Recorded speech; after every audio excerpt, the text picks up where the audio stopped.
Friends, આજે હું તમારા માટે સરસ મજાના ફરાળી ગોટા અને ફરાળી ભજીયાની રેસીપી લઈને આવી છું. એકદમ ચટપટા, ટેસ્ટી અને કુરકુરા બને છે, જેનો તમને અવાજ પરથી જ ખ્યાલ આવી ગયો હશે.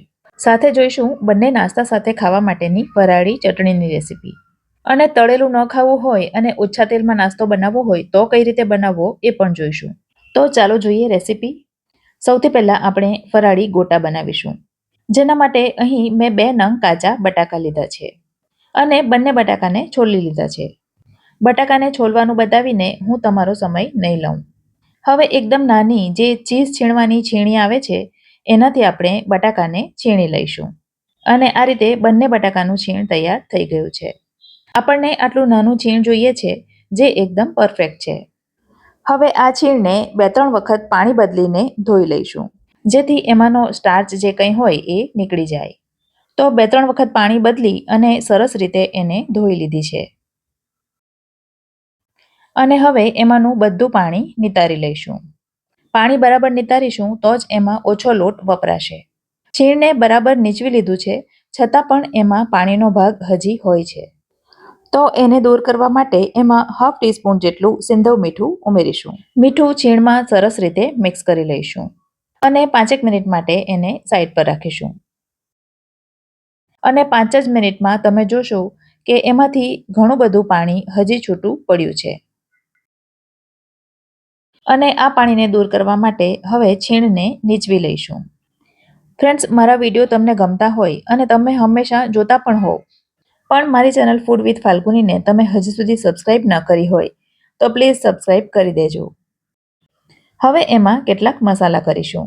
તો 1 ટીસ્પૂન લીધા છે કાપેલા લીલા મરચાં. મેં અહીં થોડા મોડા મરચાં આવે છે એ લીધા છે. 1/2 ટીસ્પૂન લીધું છે છીણેલું આદું. અહીં ઉપવાસમાં તમે જે કોઈ વસ્તુ ખાતા હો એ જ તમારે લેવાની. અડધા કપ જેટલી ઝીણી સુધારેલી કોથમીર લીધી છે. આ ફરાળી ગોટા છે તો આપણે એમાં મેથી નથી ઉમેરી શકવાના, તો એ પ્રમાણે કોથમીર થોડી વધારે ઉમેરવાની. 1/2 ટીસ્પૂન ઉમેર્યો છે મરીનો પાવડર અને 1/2 ટીસ્પૂન લીધો છે શેકેલા જીરાનો પાવડર. મીઠું તમારે તમારા સ્વાદ અનુસાર ઉમેરી દેવાનું. મેં અહીં 1/2 ટીસ્પૂન જેટલું સિંધવ મીઠું ઉમેર્યું છે. હવે આ બધી વસ્તુઓને એકદમ સરસ રીતે મિક્સ કરી લઈશું. અને મિક્સ થઈ ગયા પછી હવે એમાં લોટ ઉમેરીશું. મેં અહીં શિંગોડાનો લોટ લીધો છે, પણ તમે ઉપવાસમાં ખવાતા કોઈ પણ લોટ લઈ શકો, જેનાથી બાઇન્ડિંગ સારું આવતું હોય. અને કોર્નફ્લોર જો તમે ઉપવાસમાં ખાતા હો તો કોર્નફ્લોર પણ ઉમેરી શકો. અત્યારે મેં એમાં 3 ટેબલસ્પૂન લોટ ઉમેર્યો છે. લોટ ઉમેરીને બરાબર મસળીને મિક્સ કરી લેવાનું અને જરૂર લાગે તો બીજો થોડો લોટ ઉમેરવાનો. પણ આપણા ગોટા સરસ બાઇન્ડ થાય છે તો વધારે લોટ ઉમેરવાની જરૂર નથી. અને હવે એકદમ પોલા હાથે એના ગોળ ગોળ બોલ્સ વાળીશું. બટાકાવડાના જેવા બોલ્સ વાળીએ બસ એવા જ વાળવાના છે, પણ એકદમ દબાવીને નથી વાળવાના, એકદમ હલકા હાથે વાળવાના છે. તો આ રીતે બધા બોલ્સ વાળીને તૈયાર કરી દીધા છે. હવે એને તળીશું.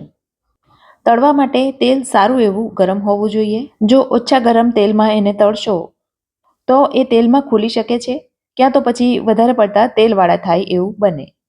માટે એકદમ હાઈ ફ્લેમ પર અને એકદમ ગરમ તેલમાં જ એને મૂકવાના. અને તેલમાં મૂક્યા પછી 1-2 મિનિટ સુધી એને નથી ફેરવવાના. 2 મિનિટ જેવી થાય અને તેલમાં એ સેટલ થયા એમ લાગે એટલે એને હળવેથી ટર્ન કરી દેવાના અને ગેસની આંચ મીડિયમ તરફ કરી દેવાની. બોલ્સ મોટા છે અને બટાકા કાચા છે તો એને તળાતા થોડી વાર લાગશે. 4-5 મિનિટ થાય અને ઉપરથી પણ સરસ બ્રાઉન રંગના થાય એટલે એને તેલમાંથી બહાર કાઢી કિચન પેપર ઉપર મૂકી દઈશું. જો કે એ બિલકુલ વધારે પડતા તેલવાળા નથી થતા, માટે એને પેપર ઉપર ન મૂકો તોય વાંધો નથી. ઉપરથી એકદમ ક્રિસ્પી અને અંદરથી સોફ્ટ બને છે. ઉપવાસમાં જો તમે બેકિંગ સોડા ખાતા હો તો ચપટી બેકિંગ સોડા ઉમેરી દેવાનો, તો એ હજી પણ વધારે સોફ્ટ બનશે. ચાલો તો ફટાફટથી જોઈએ ફરાળી ભજીયાની રેસીપી.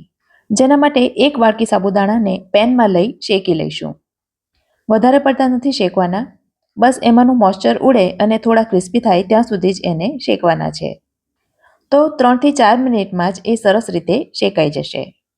હવે એને એક બીજા વાસણમાં લઈ લઈશું, જેથી એ થોડા ઠંડા થઈ જાય. ઠંડા થાય પછી એને એક મિક્સરના જારમાં લઈ લઈશું અને એનો બારીક પાવડર બનાવી લઈશું. તો આ પ્રકારનો લગભગ રવા જેવો પાવડર તૈયાર થશે. અત્યારે એને સાઈડ પર રાખીએ. હવે અહીં પણ મેં લીધા છે 3 નંગ કાચા બટાકા અને આ બટાકાને પણ આપણે છીણવાના જ છે.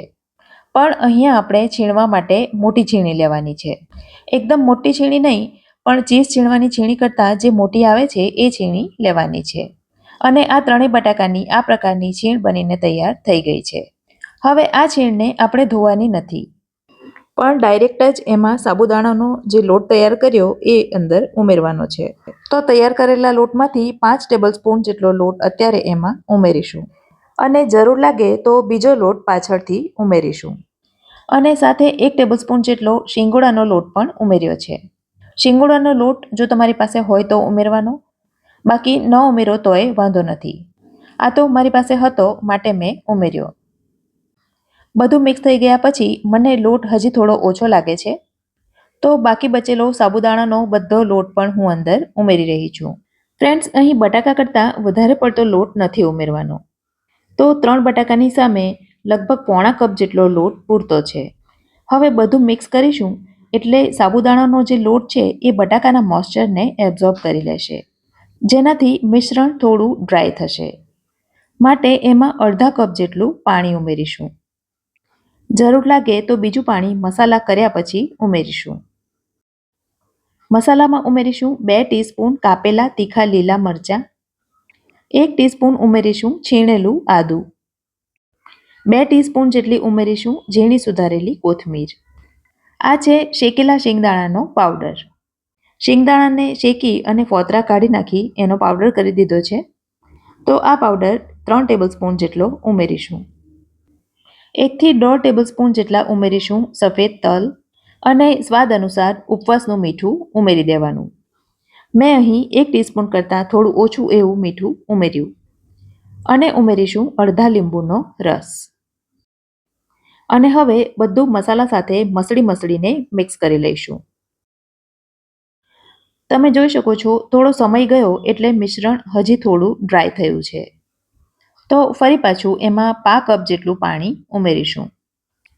પાણી ઉમેરીને મિક્સ કરતાં આ પ્રકારનું બેટર તૈયાર થયું છે. ફ્રેન્ડ્સ, આ બેટરને આટલું ઘટ્ટ જ રાખવાનું છે. જો વધારે પાણી ઉમેરીને એને ઢીલું કરી દઈશું તો પછી ભજીયા તેલવાળા થશે. આ તરફ ભજીયાને તળવા માટે તેલ પણ ગરમ થઈ ગયું છે. તો થોડું બેટર લઈ તેલમાં મૂકતા જવાનું. એકદમ ગોળ નહીં પણ અનઇવન શેપમાં મૂકવાનું, જેથી ભજીયા એકદમ સરસ ક્રિસ્પી થાય. તેલમાં સમાય એટલા ભજીયા મૂકી દેવાના. ગેસની આંચ મીડિયમ ટુ હાઈ તરફ રાખવાની અને 1 મિનિટ થાય એટલે એને સાચવીને ટર્ન કરી દેવાના. ભજીયાના એક બેચને તળાતા 3 થી 4 મિનિટનો સમય લાગશે. તો એ સરસ રંગ પકડે અને ક્રિસ્પી થયા હોય એમ લાગે એટલે એને તેલમાંથી બહાર કાઢી લેવાના. દેખાય છે ને એકદમ કુરકુરા, મોંમાં પાણી આવે એવા. ફ્રેન્ડ્સ, આ ભજીયા પણ વધારે પડતા તેલવાળા નથી થતા. એકદમ કુરકુરા અને ટેસ્ટી બને છે. હવે જો તમારે તળેલું ન ખાવું હોય તો શું કરવું એ જોઈ લઈએ. તો ભજીયાના બેટરમાં હજી થોડું વધારે પાણી ઉમેરી દેવાનું અને તવા ઉપર થોડું તેલ લગાવી પૂડાની જેમ પાથરી દેવાનું. થોડું જાડું જ રાખવાનું, એકદમ પાતળું નહીં કરવાનું. સાઈડની કિનારીઓ ઉપર થોડી વાર પછી થોડું તેલ લગાવી દેવાનું અને ઢાંકીને 1-2 મિનિટ માટે થવા દેવાનું. પલટાવીને બીજી તરફ પણ 2 મિનિટ માટે થવા દેવાનું. તો સરસ મજાનો ઓછા તેલવાળો નાસ્તો બનીને તૈયાર છે. એ પણ સ્વાદમાં ખૂબ જ ટેસ્ટી લાગે છે.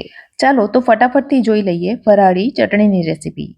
જેના માટે મિક્સર જારમાં અડધો કપ કોથમીર લીધી છે. 10 થી 15 નંગ જેટલા લઈશું ફુદીનાના પાન, 2 નંગ તીખા લીલા મરચાં, અડધા ઇંચ આદુનો ટુકડો, 1 ટેબલસ્પૂન લીધા છે કાચા શિંગદાણા, 1/4 ટીસ્પૂન જેટલું લીધું છે ઉપવાસનું મીઠું, હાફ ટીસ્પૂન લીધી છે ખાંડ અને 1 ટીસ્પૂન જેટલો લઈશું લીંબુનો રસ. 2 ટુકડા બરફના લીધા છે જેનાથી ચટણી કાળી નહીં પડે અને 2 ટેબલસ્પૂન જેટલું પાણી ઉમેરીશું. મિક્સરમાં સરસ વાટી લઈશું એટલે સરસ મજાની ફરાળી ચટણી બનીને તૈયાર છે. આજની રેસીપી કેવી લાગી કમેન્ટ કરીને જરૂરથી જણાવજો. વિડીયો જો ગમ્યો હોય તો લાઈક કરજો અને તમારા સર્કલમાં શેર કરજો. ફરી મળીશું આવી જ એક નવી રેસીપી સાથે. ત્યાં સુધી મને રજા આપો. આવજો.